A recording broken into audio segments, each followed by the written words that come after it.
What's going on, everyone? This is Mitch. Hope you all have had a great Sunday and a great weekend as it's over already. So we're about to enter the work week again. There's some things to talk about. We're going to step away from talking about the potential for a big time heat up here in the next several days. Wouldn't call it a heat wave necessarily.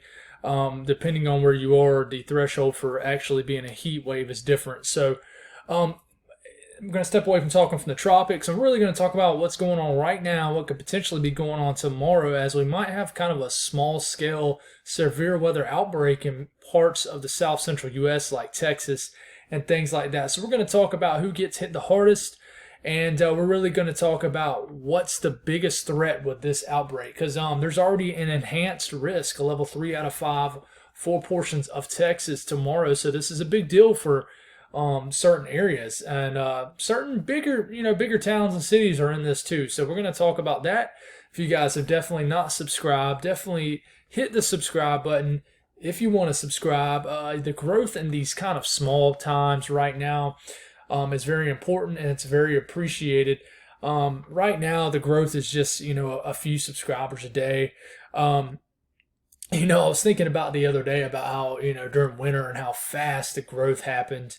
And it was just a fun. It was rolling, but as I've slowed down, I've really got to see the audience that listens to me every day, and I really have built almost like a relationship through social media. So thank y'all for y'all's support. It's much appreciated. Also, if y'all got anything I can pray about, anything anybody else can pray about, put it in the prayers. It gives me an opportunity to pray for you, and it gives others an opportunity to do so too. So let's get going here. Right now, let's look at this. Right now, there is a slight threat for this entire area of Texas, even all the way up into Colorado, the panhandle of Oklahoma, portions of Kansas, and even New Mexico. But there is also a slight risk that's including Dallas and the surrounding areas. And really why is there's going to be probably a tornado threat over the next couple hours. You're going to watch this energy right up here. The motion might be a little glitchy. I'm in the process, guys, of actually plugging in. If you guys have not noticed, I've been doing all this off Wi-Fi, so which is a no-no when you kind of are doing what I'm doing. But I'm in the process of running a cord under my house and definitely plugging in. So I think internet speed and all the small delay you see with me talking over here is going to eventually go away. But right now, you got to watch these cells. If you're in Dallas, it's been very active. It's going to continue to be active all week. But watch these storms to your north. None of them are tornado warned right now, but they have a little bit of potential here in the coming hours. So we're going to continue to watch this. Also, I do want to mention tomorrow, which is what mainly this video is going to be talking about, the large enhanced risk for this little chunk of Texas, including Amarillo and Lubbock. The chance here is basically it's not much different than your average severe weather outbreak. You're in the beginning of this, you're going to have a chance for discrete supercells to form with very large hail as the potential here. And at the very beginning of the convective cycle of this system, you're going to have the chance for some isolated, maybe scattered tornadoes. This is going to be a big area for storm chasers. I really think that there's going to be some photogenic storms we're going to see tomorrow across social media like Twitter and Facebook. But these storms are going to turn more into a widespread wind threat tomorrow as convection begins to get kind of conjured together and kind of come together into one main kind of area of energy that works its way across North Texas and Western Texas. So the tornado threat tomorrow, there is an area of 5% that does include Amarillo, points east and southeast. So wind threat is high. Hail threat is really elevated.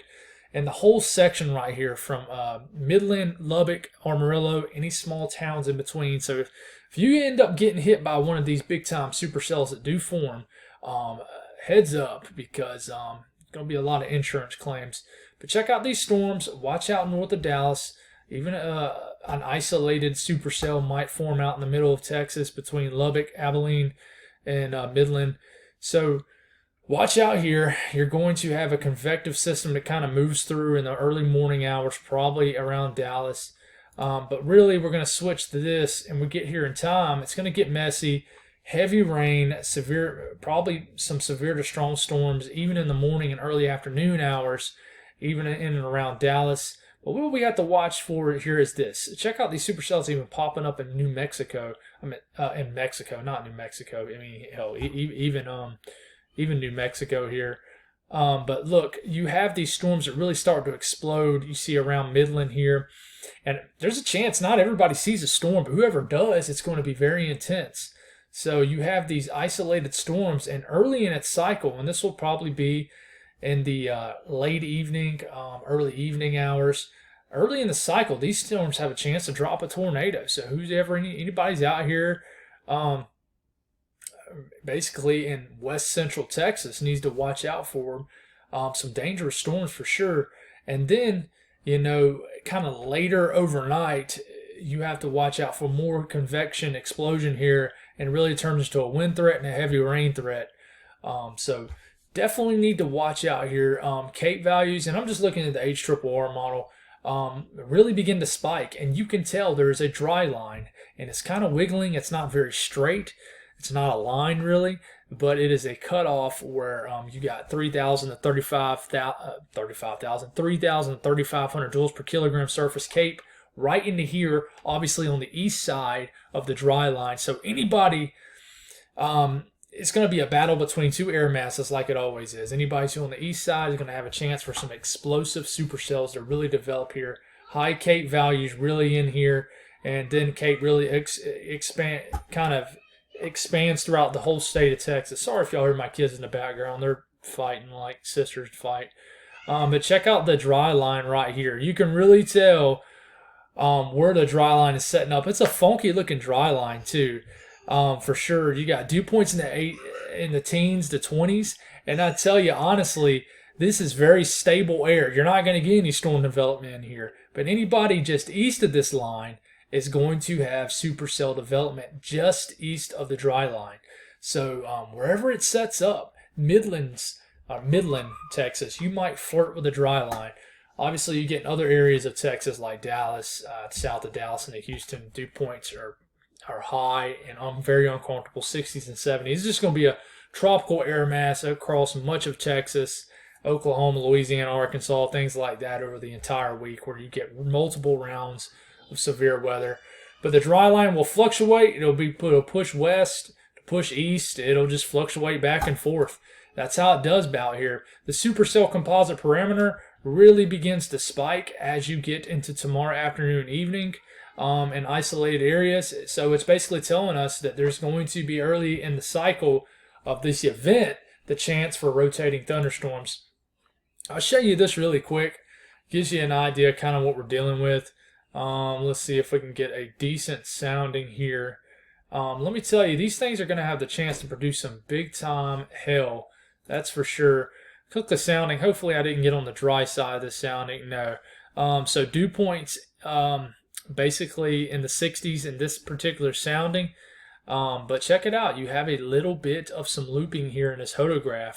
But it's also kind of straight in areas. To me, that tells you that you got a big time hail threat.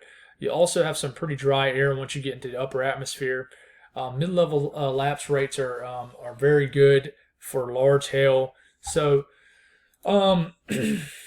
just got to watch out tomorrow. I know there's not a whole lot of people who live out in this area. Few and far between as far as towns. But it could be bad depending on where you're located. So thank y'all for tuning in. I know I don't have a big-time audience for Texas, but I definitely want to mention this because this could get pretty intense for people tomorrow. So that's all I got. Thank y'all for tuning in, and y'all have a great night.